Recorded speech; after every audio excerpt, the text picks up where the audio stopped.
김난도 교수님이란 분이 계신데요. 이분이 해마다 출간하는 책이 있습니다. 트렌드 코리아. 많이 들어보셨죠?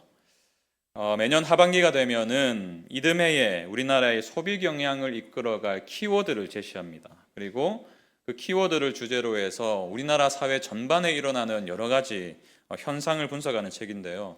저도 내년의 트렌드를 위해서 무엇인지 궁금해서 매년 또 구입하고 있습니다. 올해도 9월 말에 발간이 되었는데요.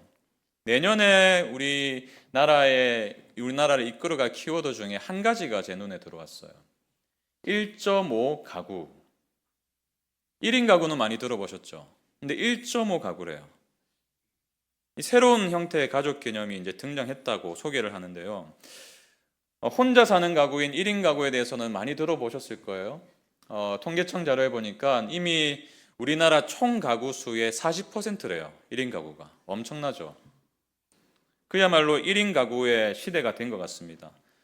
이제 결혼도 출산도 필수가 아닌 선택이 되어 버렸기 때문에 전통적인 가족 공동체의 개념이 빨리 이렇게 해체되고 있다. 이렇게 분석을 하더라고요.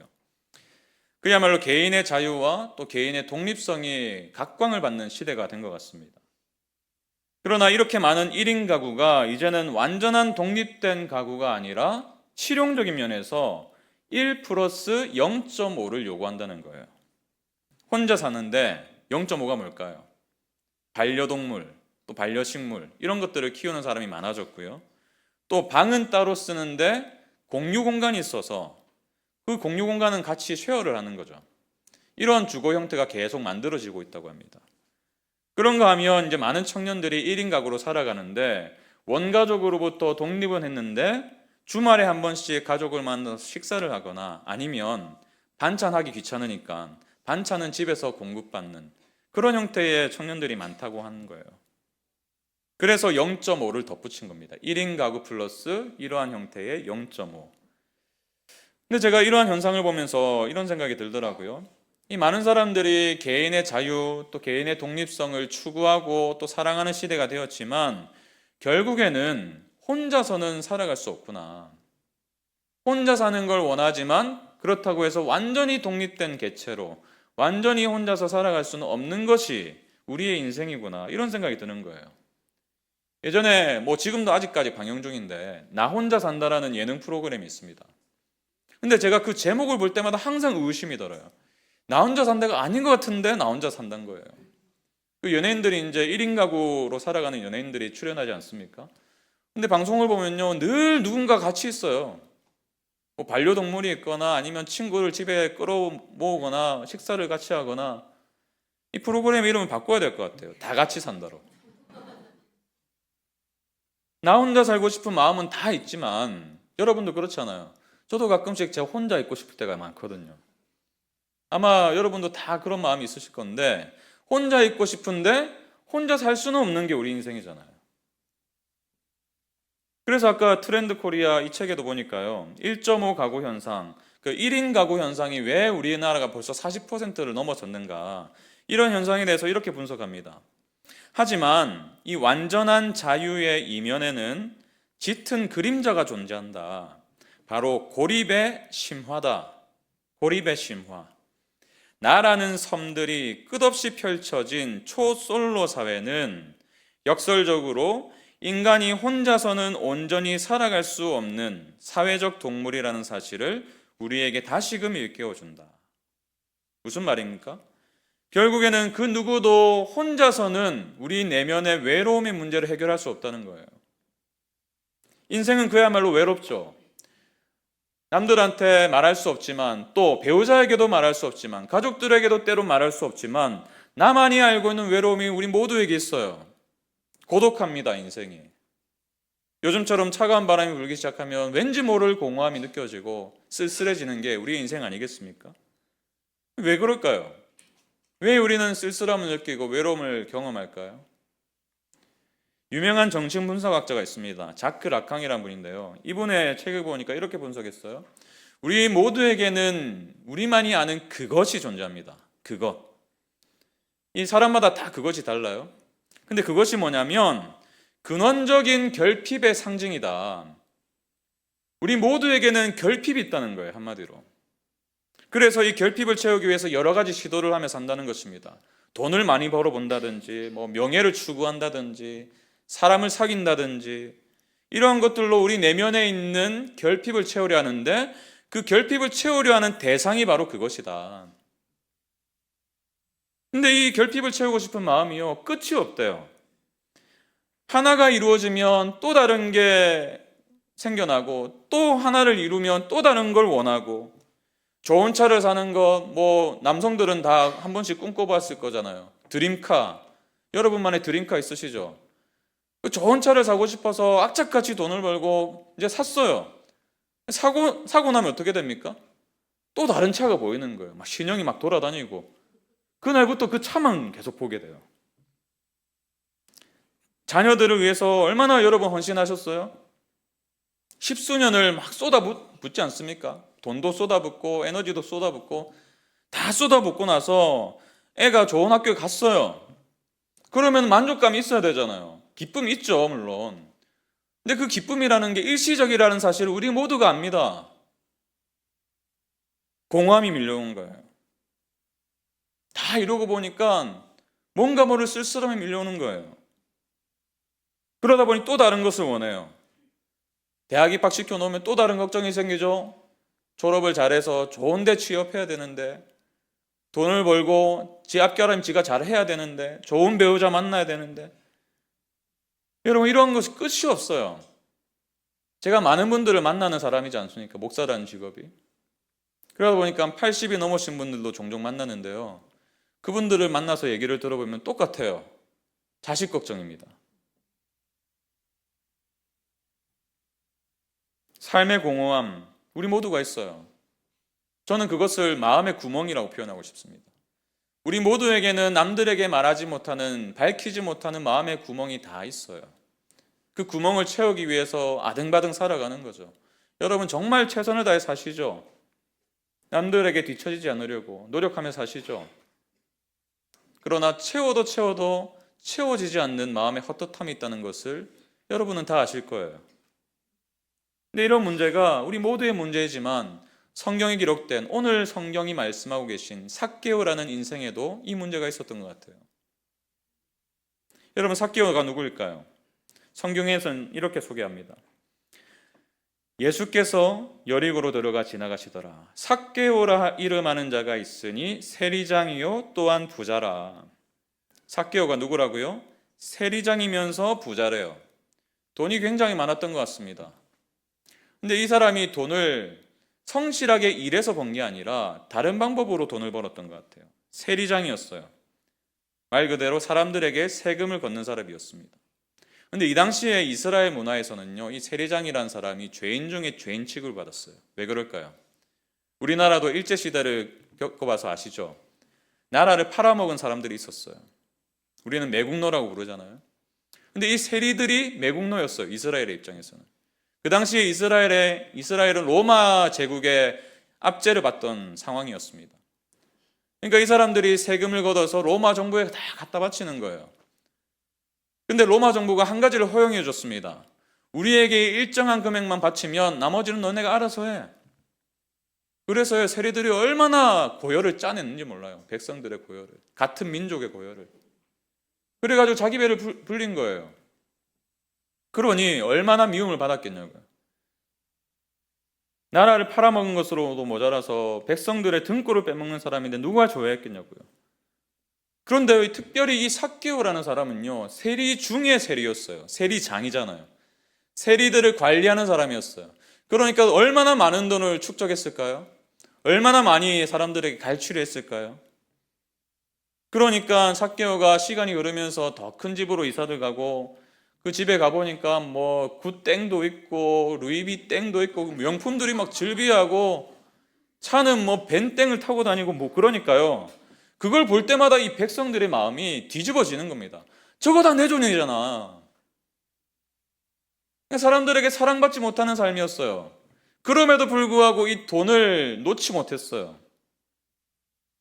재밌는 건요, 삭개오라는 이름이 가진 의미예요. 삭개오. 이 당시의 이름은 다 의미가 있었거든요. 근데 이 이름의 의미가 뭐냐면 의로운 사람이에요. 이런 거는 정반대의 삶을 살았던 인물이 삭개오입니다. 돈을 벌기 위해 악착같이 살았어요. 근데 왜 이렇게 사람들의 미움을 받으면서까지, 나라를 팔아먹으면서까지 돈에 집착하게 되었을까요? 왜 돈을 포기할 수 없었을까요? 제가 지금까지 말씀드린 대로 그의 내면에도 구멍이 있었기 때문이에요. 마음에 구멍이 있었습니다. 아무리 돈을 많이 끌어모아도 해결되지 않은 마음의 헛헛함이 있었던 거예요. 아마 모르긴 몰라도 그 구멍을 메꿔보려고 남들보다 더 열심히 살았을 거예요. 더 열심히 사람들을 괴롭히고 더 열심히 세금들을 걷었을 것입니다. 사람들의 비난과 손가락질도 감내했을 거예요. 우리가 잘 아는 철학자 프리드리히 니체가 있죠. 아침놀이라는 책을 썼는데요. 이 책에서 사람들이 죄를 지으면서까지 돈에 집착하는 이유를 이렇게 분석합니다. 과도한 초조함과 지나친 애정 때문이라고요. 과도한 초조함이 뭘까요? 내가 보니까 저 옆집 사람은 나보다 훨씬 더 빨리 부자가 되는 거예요. 돈을 더 많이 모으는 거예요. 초조해집니다, 상대적으로. 그러니 내가 이렇게 가만히 있을 수가 없어요. 뭐라도 해야 됩니다. 그 초조함, 또 과도한 애정은요, 모아둔 돈에 대한 지나친 애정이에요. 이거 사라지지 않을까? 이거 날아가지 않을까? 이 두 가지가 결합되면서 돈을 위해서 뭐든지 할 수 있는 사람이 될 수 있다. 그의 말 한번 들어보세요. 초조함과 과도한 애정은 자신의 희생물을 원한다. 초조함과 과도한 애정이 희생물을 원하는데 그 희생물이 누구냐면 자기 자신인 거예요. 초조해서 또 마음의 구멍을 채우려고 다른 거 다 뒤로 두고 그것만 쫓아 살아간다는 거예요. 내가 희생양이 된다는 거예요. 저는 니체가 이 초조함과 애정이라 표현한 것을 결핍이라고 말하고 싶습니다. 거듭 말씀드리지만 마음의 구멍이에요. 구멍을 채우지 못할까 봐 초조하고 이미 쌓아둔 것을 잃을까 봐 불안합니다. 돈으로도 해결할 수 없다는 것을 어느 순간엔 깨달아요. 아무리 돈을 모아도 이게 해결이 안 되네? 깨닫는데요. 버릴 수가 없어요. 이거라도 버리게 되면 큰일 날 것 같거든요. 더 공허해질 것 같거든요. 이거라도 붙들고 싶거든요. 그러다 보니 더 중요한 가치를 잃게 됩니다. 여러분 어떠세요? 마음에 구멍이 있으십니까? 그 구멍을 채우기 위해서 더 중요한 것을 버리고 있진 않으십니까? 앞서 제가 언급해드린 트렌드 코리아 책을 보니까요. 왜 우리나라가 초솔로 사회가 되었는가? 왜 이렇게 40%나 되는 1인 가구가 생겼는가? 그 이유를요. 이렇게 분석합니다. 과도한 업무량 때문에. 일을 너무 많이 한다는 거예요. 청년들이 연애할 시간이 없어요. 일한다고. 그러다 보니 결혼이 늦어집니다. 그러다 보니 자연스럽게 1인 가구가 늘어나는 거예요. 1인 가구가 아니더라도 여러분 모두의 삶을 돌아보십시오. 우리나라 사회가 얼마나 경쟁사회입니까? 무한 경쟁 체제 속에서 살아남기 위해서 얼마나 발버둥 치며 살아가십니까? 얼마나 남들보다 한 발 앞서서 달려가십니까? 아이들 물어보면요. 좋은 대학에 가는 거 옛날에 뭐 꿈이 뭐니 하면요. 대통령이요, 뭐 과학자요. 이런 저만 해도 그랬었거든요. 제 꿈이 과학자였던 거 아십니까? 근데 목사를 하고 있네요. 그런 꿈이 있었는데 이제는 꿈이 없어요, 아이들이. 그냥 좋은 대학에 가는 게 꿈이에요. 좋은 대학에 가서 돈 많이 벌고 안정된 삶을 사는 게 꿈이랍니다. 여러분 사회적인 성공을 이루었다 해도 마찬가지예요. 막상 그 자리에 올라가 보면 남들보다 더 빨리 승진해서 더 빨리 무슨 이사가 되고 더 빨리 사장이 되고 그러면 뭐 만족이 있어야 되는데요. 그러는 사이에 잃게 된 게 더 많다는 것을 깨닫는 거예요. 올라와 보니까 비로소 알게 되는 거예요. 요즘에 세간을 떠들썩하게 한 뉴스가 있더라고요.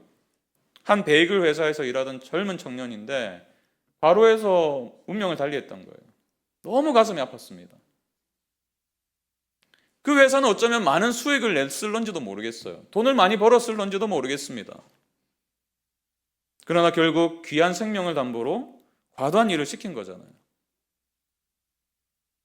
이것이 그 회사만의 일이 아니라니까요.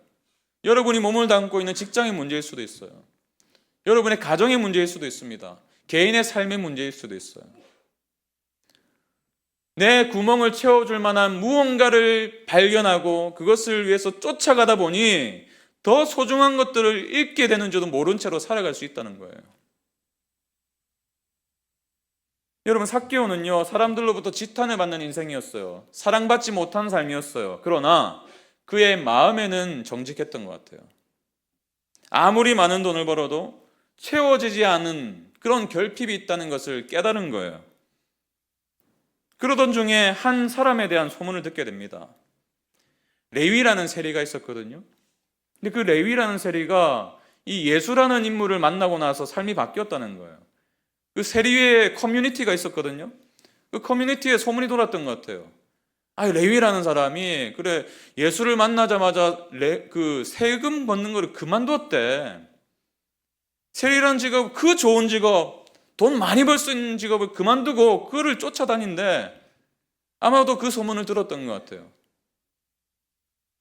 근데 그 사람이, 그 예수라는 자가 자기가 살고 있는 여리고로 온대요. 궁금했겠죠. 그래서 그 소식을 듣고 달려갑니다. 성문 앞으로 달려갔어요. 그런데 예수님을 볼 수가 없었어요. 왜 볼 수 없었는지를 3절에서 말하고 있습니다. 그가 예수께서 어떠한 사람인가 하여 보고자 하되 키가 작고 사람이 많아 할 수 없어. 키가 작았어요. 그래서 자기보다 큰 사람들이 뒤에 막 이렇게 무리지어 있으니까요, 도저히 그 앞에 있는 예수님을 볼 수 없는 거예요. 저도 키가 작아가지고 이 단을 뒀습니다, 밑에. 여러분들 얼굴을 보려고. 제가 삭개오의 심정을 잘 알아요.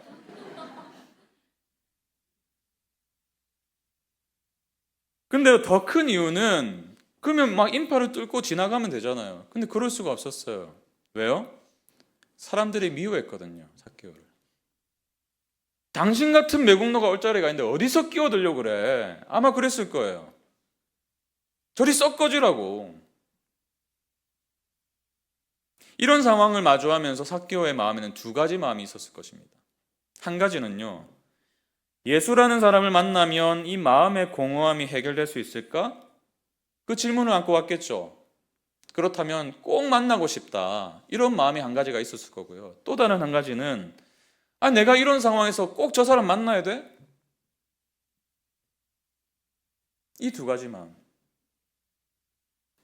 삭개오는 어쩌면 첫 번째 마음, 내 마음의 구멍을 채울 수 있는 유일한 분이 저분이 아닐까라는 질문을 안고 그 앞으로 달려왔는지도 모르겠어요. 호기심과 또 일종의 기대를 가지고 내가 아무리 많이 돈을 벌어도 해결할 수 없다는 그 마음의 구멍을 저 사람이라면 해결해 주지 않을까. 그러나 키가 작은 신체적 조건과 또 많은 사람들이라는 어떤 방해물 앞에서 그 마음이 돌아설 수도 있었습니다. 포기해버리자. 어쩌면 이 삭개오의 마음이 오늘 여러분의 마음과 같을런지도 모르겠어요. 아마 여러분도 예수님에 대한 소문을 들었습니다. 친하게 지내는 사람이 교회 다니기 시작하더니 뭔가 달라진 것 같아요. 이전에는 표정도 무뚝뚝하고 시무룩했는데 어느 순간 보니까 행복해 보이는 거예요. 며칠 전에 들었는데 큰 어려움이 집에 있었다고 했는데 이 표정의 변화가 없어요. 전혀 마음의 요동이 없습니다.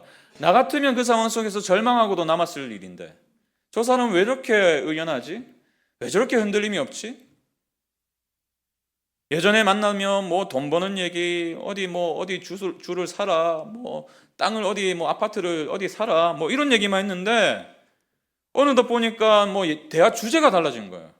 교회에서 뭘 배웠느니, 교회에서 사랑하라고 하셔가지고 내가 시댁 어른들을 사랑하기로 했다느니, 이런 말같이 않은 소리를 지금 하는 겁니다. 근데 뭔지 모르게 좋아 보여요. 나는 이렇게 공허한데? 괜찮은 척 하면서 살아가지만 공허함을 감추기 위해서 화장도 더 진하게 해보고 용품도 사보고 했지만 여전히 해결되지 않는 이 마음의 공허함이 있는데 저 사람은 뭔가 가득 채워진 느낌이에요. 뭐가 이 사람을 변화시켰을까? 이 사람이 만났다고 하는 예수가 누구일까? 어쩌면 그 호기심에서 여러분들이 이 자리에 오셨을 수도 있습니다. 그러나 마음 한편에는 여전히 이런 생각이 들 수 있어요. 내 인생 지금까지 하나님 없이도 잘 살아왔는데 예수를 만나는 게 정말 필요한가? 여전히 마음의 구멍은 솔직히 느껴지지만 내가 아직 성공하지 못해서이지 않을까? 내가 더 많은 돈을 벌지 못해서이진 않을까? 우리 아이들이 남들보다 더 빨리 성공하고 좋은 데 취직하고 배우자도 잘 만나가지고 결혼도 잘하고 하면, 그리고 노후 준비를 완벽하게 해두면 이 구멍이 사라지지 않을까? 아직 내가 그것을 발견하지 못한 것 아닌가? 이 마음요.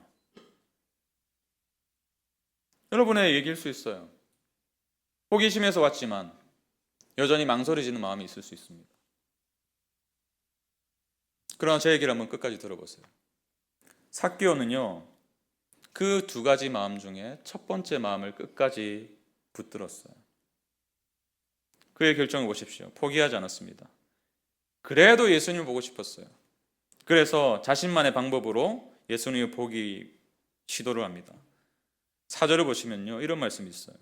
앞으로 달려가서 보기 위하여 돌 무화과 나무에 올라가니 이는 예수께서 그리로 지나가시게 됨이로다. 여러분, 삭개오의 삶을 한번 생각해 보면 그는 세리장이었습니다. 비록 사람들로부터 미움은 받는 사람이었지만 사회적으로 보면 굉장히 높은 지위의 사람이었어요. 힘이 있는 사람이었습니다. 그럼에도 불구하고 그가 체면을 내려놓고 나무에 올라간다는 것은 쉬운 일이 아니었어요. 더군다나 수많은 사람들이 그 자리에 있었습니다. 수군거릴 수 있었어요. 저 삭개오가 이제 나무에 올라가네. 그러나 그는 더 나아갔습니다. 마음의 갈등이 있었지만 예수님에 대해서 더 알길 원해서 그를 보고자 나무에 올라갔어요. 여러분 어떠세요? 이런 갈망이 있으십니까?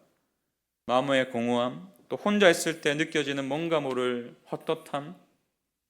혹시 그 마음을 가지고 이 자리에 나오셨다면 여러분 마음을 돌리지 마세요. 한 걸음 더 떼세요. 여러분의 나무 위에 올라가십시오. 그러면 여러분이 갈망한 그것보다 훨씬 더 큰 갈망으로 당신을 만나기 원하셨던 예수를 만나게 될 거예요. 삭개오의 삶에 이 일이 일어났어요. 5절을 보세요.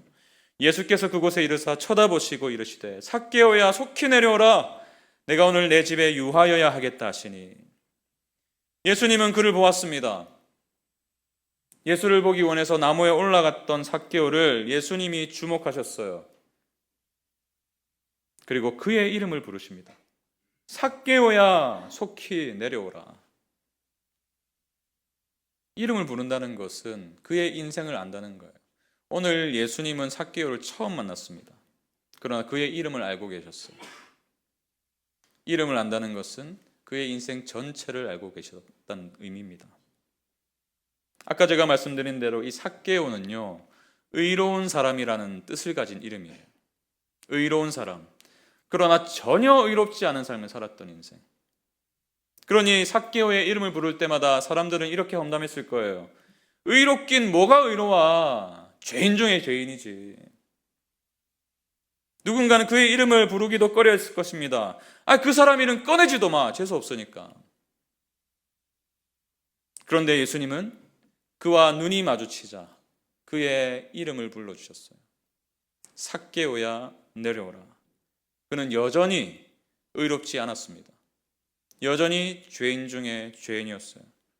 그러나 예수님은 그를 의로운 자야 내려오라고, 의로운 자야 내려오라고 그의 삶을 재정의해 주셨어요. 새로운 의미를 그의 인생에 부여해 주신 것입니다. 우리가 잘 아는 김춘수 시인의 꽃 다 아실 거예요. 내가 그의 이름을 불러주기 전에는 그는 다만 하나의 몸짓에 지나지 않았다. 내가 그의 이름을 불러주었을 때 그는 나에게로 와서 꽃이 되었다. 삭개오의 인생 보세요. 평생 악착같이 돈을 모으며 살아왔던 인생. 남들이 피눈물을 흘리던 상관없이 자기 배만 불렸던 인생. 자기의 마음의 구멍을 채우려고 열심히 살았던 인생, 그러나 채워지지 않는 구멍으로 인해서 괴로워하던 인생, 다른 사람들이 다 떠나버렸지만 그래서 마음 나눌 사람 한 사람 없던 그 외로운 인생, 그 몸짓에 지나지 않았던 인생을 향해 예수님께서 그의 이름을 불러주신 거예요. 여러분, 사실 예수님이 여리고로 가신 이유는 딱 한 가지였습니다. 성경에 보시면 다른 이유가 없어요. 왜 여리고로 가셨을까요? 삭개오를 만나기 위해서 가셨어요. 그의 내면의 구멍을 채워줄 무언가를 찾아 헤매던 그 방황하던 인생을 내가 그 해답이다, 그 답을 가지고 그 답을 알려주시기 위해서 직접 찾아 나서신 것입니다. 그래서 주님은 이렇게 말씀하세요. 내가 오늘 너의 집에 유하여야 하겠다. 내가 오늘 너의 집에 머물러야겠다. 내가 오늘 너의 삶에 함께 해야겠다. 왜 이런 말씀을 하셨을까요? 그의 인생 전체를 아시는 예수님은 그의 내면의 구멍을 채울 수 있는 유일한 방법이 예수를 만나는 것이라는 사실을 알고 계셨기 때문이에요. 너의 삶에 나를 초대하거라. 내가 너와 함께 할 때에 그 구멍이 비로소 메꾸어질 수 있다. 특별히 여기에 보시면 예수님이 삭개오를 향한 그 어떤 비난도 하지 않으십니다. 그가 어떤 삶을 살아왔는지 다 아시면서도 그 어떤 비난도 하지 않으세요. 그가 어떤 삶을 살아왔는지, 얼마나 추악한 삶을 살아왔는지, 얼마나 지저분한 삶을 살아왔는지 묻지 않으십니다. 그저 그의 이름을 부르시며 그의 존재를 용납해 주세요.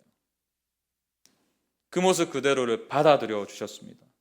여러분, 어쩌면 이것이 삭개오의 인생에 가장 필요한 것이었는지도 몰라요. 용납받는 사랑.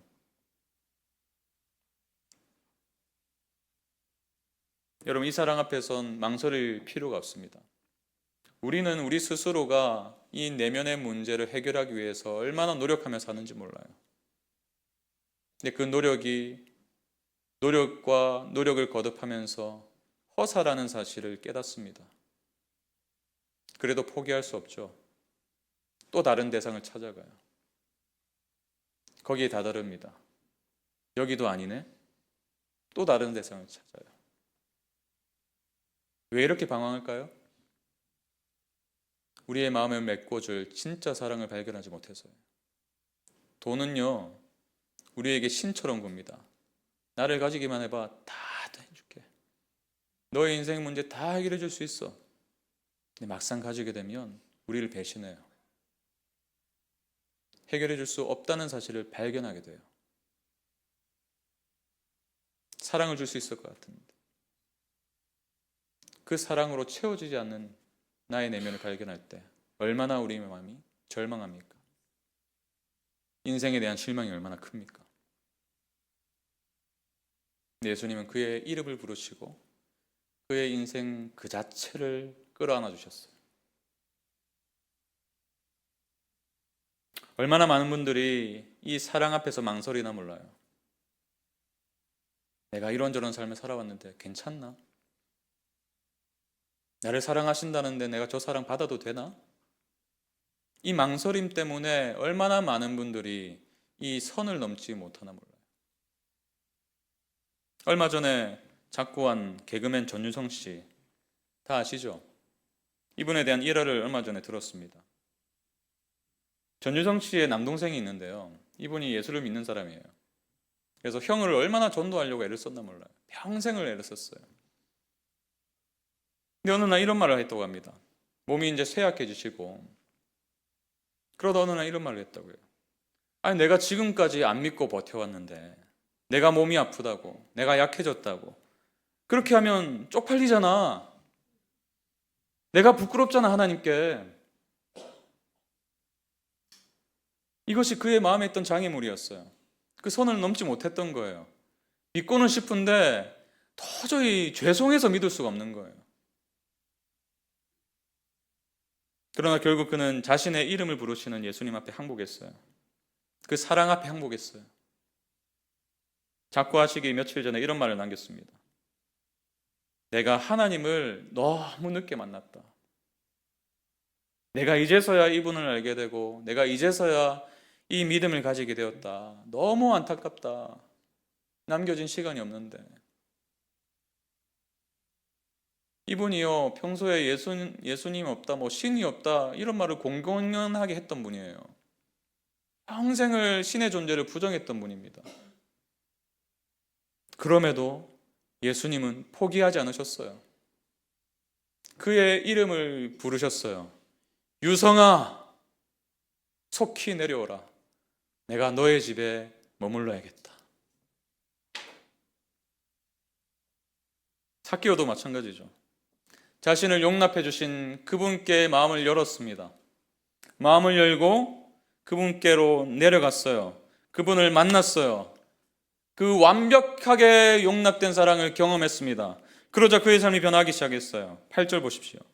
삭개오가 서서 주께 여짜오되 주여 보시옵소서 내 소유의 절반을 가난한 자들에게 주겠사오며 만일 누구의 것을 속여 빼앗은 일이 있으면 내 갑절이나 갚겠나이다.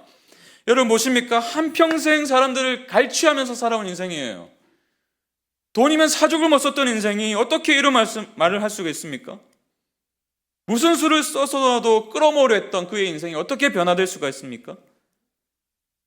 돈으로 채워지지 않았던 그의 마음의 구멍이 예수를 만나니 해결되었기 때문이에요. 그러니 더 이상 돈이 내 인생에 큰 의미가 없는 거예요. 이분을 만나보니 비로소 마음의 문제가 해결되었기 때문에, 돈으로도 해결할 수 없던 그 문제를 이분을 만남으로 해결받았기 때문에 이 귀한 고백을 할 수 있었던 거예요. 여러분, 이것이야말로 여러분들을 초대한 그분의 삶에 일어난 변화예요. 물론 여전히 부족한 면이 많죠. 여러분이 혹시 부모님의 협박에 의해서 이 자리에 오셨을 수도 있고요. 지인이 식사를 대접하면서 온갖 감언인설을 해서 이 자리에 오셨을 수도 있습니다. 뭐가 됐든 괜찮아요. 근데 그분이 왜 그렇게 했을까요? 한번 생각해 보신 적 있으세요? 아니, 이분이 뭘 좋은 걸 주려고 그렇게 나보고 새생명 축제 가자고 하나, 예수를 믿어보라고 하나, 그런 생각 해보셨어요? 그분도요, 좋은 사람이 되고 싶은 마음이 있어요. 좋은 부모가 되고 싶고 좋은 친구가 되고 싶고 좋은 자녀가 되고 싶은 마음이 있습니다. 저도 그렇고요. 여전히 부족해요. 연약함이 있어서 가까우면 가까울수록 그 연약함이 더 잘 보이죠. 그래서요, 부끄러워요. 여러분 앞에 부끄러움이 많아요. 그럼에도 불구하고 포기할 수 없어요. 왜요? 여러분을 진짜 사랑하거든요. 여러분을 초대한 그분이요, 여러분 정말 사랑하거든요. 너무 사랑하기 때문에 내가 어떻게 해서라도 내가 만난 예수님을 전하고 싶은 거예요.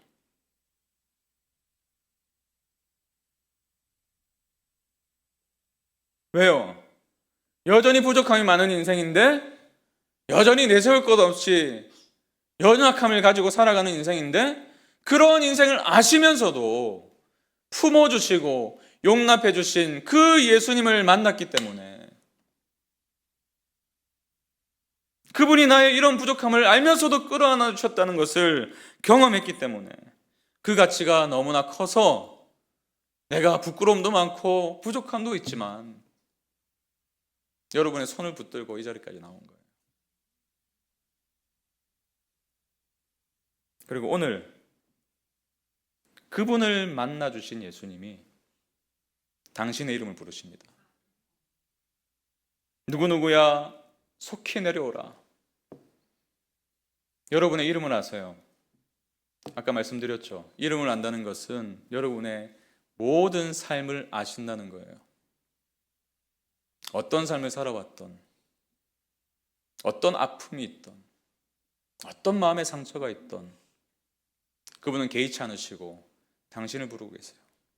누구누구야 속히 내려오라. 내가 너와 함께 하겠다. 그 부르심 앞에 어떻게 반응하면 될까요? 삭개오의 반응을 보십시오. 급히 내려와 즐거워하며 영접하거늘. 급히 내려와 즐거워하며 영접하거늘. 그냥 받아들이시면 돼요. 그 사랑을 그냥 받아들이시면 돼요. 그러면 더 이상 다른 것을 찾아 헤맬 필요가 없습니다. 여러분, 예수님을 믿어도 때때로 불안이 찾아와요. 때때로 기쁘지 않을 때가 있어요. 때때로 우울해질 때가 있어요. 누구라고 그렇지 않겠습니까? 연약한 인생인데요. 그런데 예수님을 만나면요, 그것을 이겨낼 힘이 생겨요. 그분을 초청하시면 돼요. 영접하시면 돼요. 왜요? 그것이 예수라는 사람이, 그분이, 하나님이신 그분이 이 땅에 오신 이유이기 때문입니다. 10절을 보시면 직접 말씀하셨어요. 인자가 온 것은, 예수가 온 것은 잃어버린 자를 찾아 구원하려 함이니라. 제가 설교를 마무리하면서 지난주에 있었던 일을 소개하려고 합니다. 지난주에 이 설교 준비하고 있는데 뜬금없이 문자가 왔어요. 받아보니까 꽤 가깝게 지내는, 제가 청년부, 부산에서 사역을 할 때에 청년부를 담당했었는데 그때 함께 청년부 공동체 생활을 했던 자매예요. 결혼을 하고 어제 출산을 했어요. 첫 아이를. 근데 그 전에 뜬금없이 문자가 온 거예요. 이게 무슨 내용인지 하고 봤더니 이런 메시지를 보내왔습니다. 그대로 한번 읽어드릴게요. 제 인생의 킥이 뭔지 아세요? 결정적인 사건, 뭐 이런 것을 표현하는 은어죠. 제 인생의 킥은 언니는 우리 아내입니다. 목사님을 알게 되고 공동체에서 함께한 것이에요. 생명은 생명을 낳고 또 그 생명은 또 다른 회복을 낳는다는 것을 경험하게 됩니다. 뜬금없잖아요. 갑자기 메시지를 보내와서. 근데 첨부된 영상이 있었어요. 그 영상이 뭐냐면, 제가 사역하던 부산의 교회도 우리처럼 새생명 축제를 매년 하거든요. 근데 이번에 새생명 축제 때 자신의 삶을 오픈하면서 내가 어떻게 예수님을 만나게 되었는가를 영상으로 찍은 장면이 있었는데, 그 영상의 주인공이 그 자매의 오빠인 거예요. 근데 이 오빠가요, 보통 분이 아니시거든요. 예수님을 안 믿었어요. 그래서 이 자매가 새생명 축제 갑시다, 예수님 믿으세요, 이렇게 여러 차례 얘기했음에도 불구하고 절대 안 간다, 나한테 가자고 말도 하지 마라, 그랬던 분이에요. 근데 그분이요, 한 번, 두 번 나오기 시작하더니 작년 새생명 축제 때 그 이후로 예수님을 만나게 된 거예요. 그 교회는 전통이 있는데요, 작년 새생명 축제 때 예수님 만난 분을 소개해요. 그렇게. 근데 올해 이 오빠가 소개된 거예요. 그러니 얼마나 감격했을까요, 그 자매가. 저도 그 과정을 다 알기 때문에 얼마나 감사했나 몰라요. 근데 더 놀라운 건요, 이 자매가 원래 예수 믿지 않던 자매예요. 10수년 전에 아내를 처음 만났습니다. 인생에 대한 불안이 있었어요. 그때는 청년 때니까요, 진로에 대한 고민이 얼마나 많을 때입니까? 우울감도 있었고, 내가 뭘 해야 되나, 뭘 잘할 수 있을까, 늘 짓눌린 채로 살았던 자매예요. 근데 이 자매가 우리 아내를 만나고 또 친한 친구들을 통해서 예수님을 소개받았어요. 교회에서 하는 새생명 축제가 있는데 한번 가보자. 첫 해에 갔더니 아무런 반응이 없는 거예요. 아마 여러분들 중에서도 몇 번씩 오신 분이 계실 거예요. 이해합니다. 근데 두 번째 새생명 축제에 왔을 때 마음을 열었어요. 그 뒤로 예수님 만나고 나서 이 자매의 삶이 얼마나 변화됐는지 몰라요. 제가 그 증인입니다. 인생에 뚜렷한 목표가 생겼어요. 즐거워졌어요, 삶이. 얼마나 감사한지 몰라요. 근데 이 자매가 예수님 믿게 되면서 한 가지 소원이 생겼습니다. 내가 만나보니까 너무 좋은 거죠. 이 좋은 예수님을 우리 엄마 아빠도 만났으면 좋겠다. 수년을 기도했어요. 제가 그 눈물의 시간을 압니다. 그러다 어느 날 아버지가 돌아왔어요. 아버지가 예수 믿는다 했어요.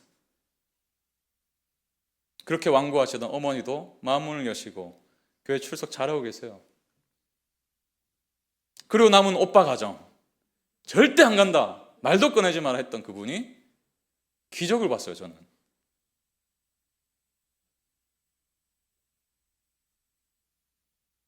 제가 얼마나 감사했는지 모릅니다.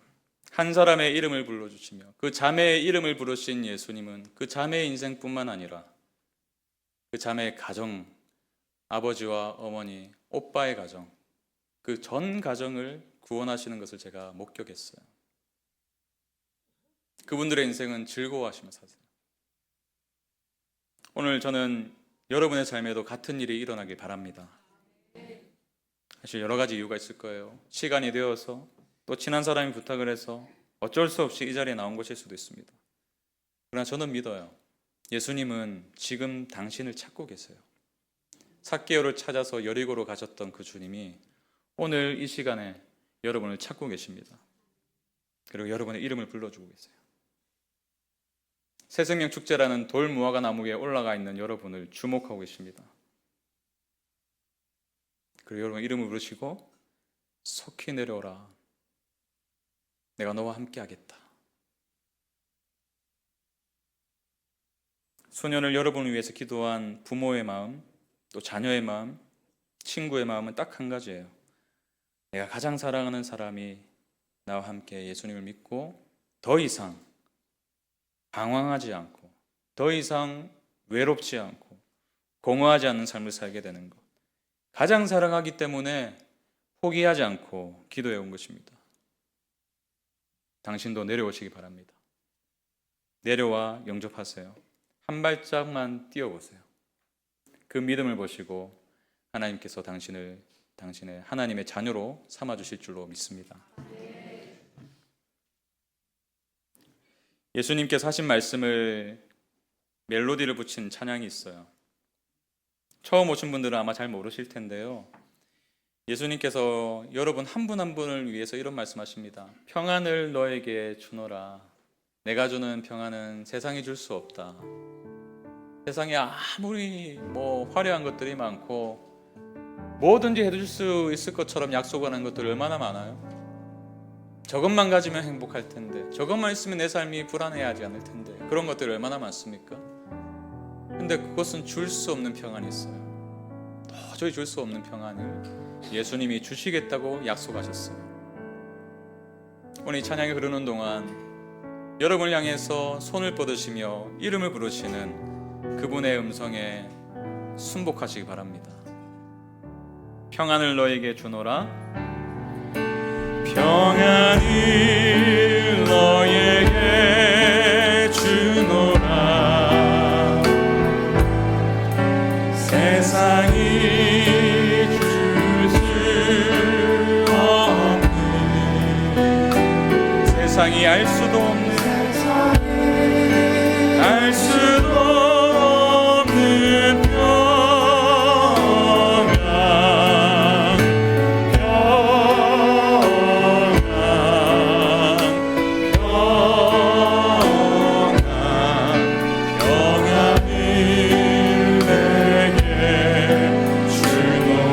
사랑을 너에게 주노라. 사랑을 너에게 주노라. 세상에 줄 수 없는, 세상이 줄 수 없는,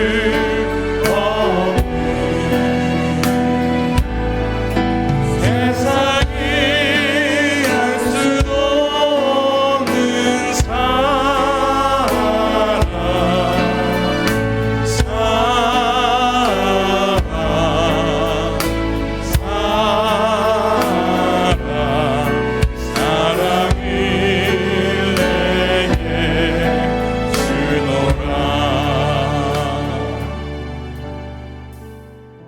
여러분 이 시간 조금만 솔직해지시길 부탁드릴게요.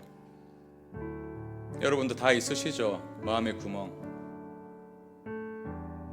무엇으로부터 비롯된 것인지 잘 모르겠어요. 제가 여러분을 다 알지 못하니까요. 어쩌면 어렸을 적 충분히 받았어야 될 부모로부터의 사랑이 없어서 부모를 만나면 늘 상처받은 게 생각나고 그래서 만나기도 싫고 연락하기도 싫어서, 근데 여전히 구멍이 있기 때문에 부모가 아닌 부모만이 줄 수 있는 사랑을 다른 것으로 채우려고 했던 건지도 모르겠어요.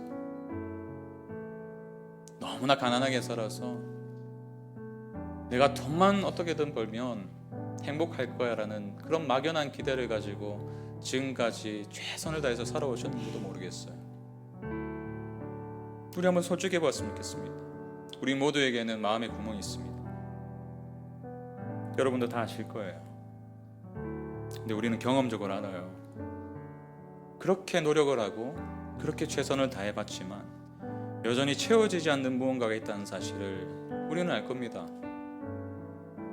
돈을 웬만큼 벌어보았는데, 자녀들도 웬만큼 성공시킨 것 같은데, 더 넓은 집으로 이사도 가고 차도 바꿔보고 뭐 명품도 사봤는데 여전히 만족하지 못하는 마음의 결핍이 있다는 사실을 우리는 알 거예요. 근데 성경은 분명히 말씀합니다. 그 결핍은, 그 구멍은 다른 것으로 채울 수 없다고 말씀하세요. 오직 예수님이 여러분과 함께 하실 때에만 체험받을 수 있다고 말씀하시는 거예요. 그분이 여러분의 마음에 자리할 때, 여러분의 삶의 중심에 자리할 때 그 구멍을 채워주시는 거예요. 그분은 그 약속을 가지고 지금 당신의 이름을 부르고 계십니다. 누구누구야, 내려오라, 내가 너와 함께하고 싶다. 그 부르심 앞에 반응하세요. 내 삶에도 예수님이 필요합니다.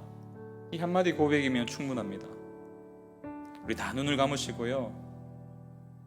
혹시 여러분 가운데 이런 마음을 가지신 분이 계시면, 제 삶에도 예수님이 필요합니다, 이 마음을 가지신 분이 계시다면 조용히 다 눈을 감았으니까요, 오른손을 가슴에 얹어주시기 바랍니다. 저만 볼 수 있어요.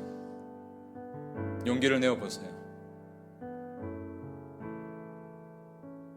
제가 기도해드리기 원합니다. 조용히 오른손을 가슴에 얹어주세요. 감사합니다. 많은 분들이 손을 얹어주셨어요. 제가 다시 한 번 더 말씀드릴게요. 여러분, 예수님을 믿는다는 것은요, 종교를 바꾸는 그런 차원의 의미가 아니에요. 아마 불교를 믿으셨던 분도 계실 거고 무교였던 분도 계실 거예요. 종교를 바꾼다는 차원의 의미가 아닙니다. 예수를 믿는다는 것은 내 삶의 구멍을 채울 수 있는 유일한 분이 예수님이라는 사실을 받아들이는 거예요. 나로서는 해결할 수 없는 이 삶의 짐을 그분께 맡겨드리는 거예요. 내가 채우려고 아등바등 살았던 그 삶의 결핍을 그분이 채워주시겠다는 약속을 한번 믿어보는 거예요. 그렇게 예수님께 삶을 맡기길 원하시는 분들은 오른손을 가슴에 얹어주세요. 감사합니다. 손을 얹으신 분들은 저의 기도를 한번 따라해 주시기 바랍니다. 우리 모든 성도님들도 이분들을 돕는 의미에서 함께 따라해 주세요. 하나님 감사합니다. 오늘 말씀을 들어보니 인생이 외로운 이유를 알게 됩니다. 제 마음의 구멍은 세상의 그 무엇으로도 채울 수 없음을 깨닫습니다. 제 인생에 찾아오셔서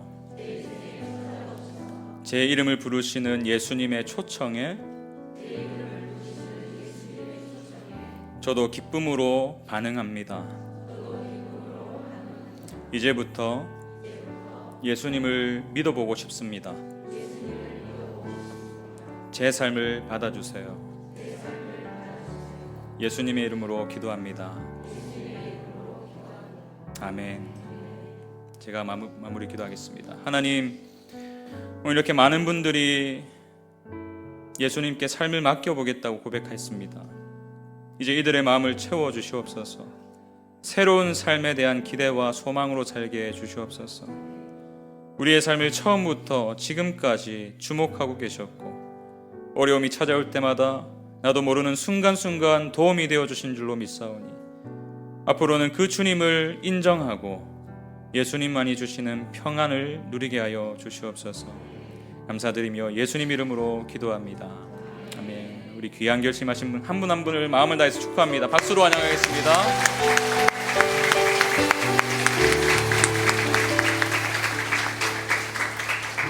네, 이제 예배가 거의 마무리되었는데 우리 가시기 전에 한 가지만 부탁드릴게요. 오늘 이후로 예수님을 더 알고 싶으신 분이 계시면 우리 들어오시면서 받으신 카드에 예라고 표현해 주시기 바랍니다. 성함과 인도자 성함만 쓰시면 돼요. 여러분들 돕기 위해서거든요. 귀찮게 하지 않습니다. 여러분들을 인도하신 분을 통해서 예수님을 더 소개해드리고 그분에 대해서 더 알게 되길 바랍니다. 그런 마음으로 부탁을 드리니까요. 우리 당신은 사랑받기 위해 태어난 사람 후렴 우리가 함께 축복할 때에 작성하셔서 나가실 때 제출해 주시기 바랍니다. 우리 당신은 사랑받기 위해 태어난 사람입니다. 서로를 향해서 축복합니다. 당신은 사랑받기 위해 태어난 사람. 팬이 없으신 분들은 당신은 사랑받기 위해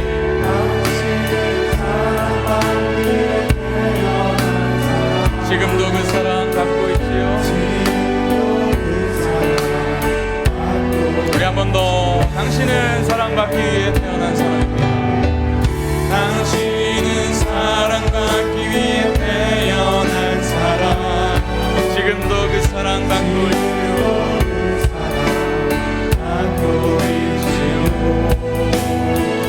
당신은 사랑받기 위해 태어난 사람.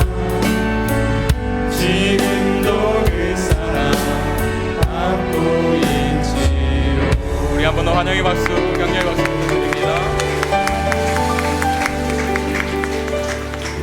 제가 마지막으로 기도하겠습니다. 이제는 우리 주 예수 그리스도의 은혜와 하나님의 사랑과 성령 하나님의 교통하심이 우리의 삶에 친히 찾아오셔서 나의 이름을 부르시는 예수님과 함께 살며 마음의 구멍을 채워주시는 기쁨으로 살아가기로 결정한 모든 VIP와 성도들의 삶 가운데 지금부터 영원까지 함께 하시기를 간절히 축원하옵나이다. 아멘.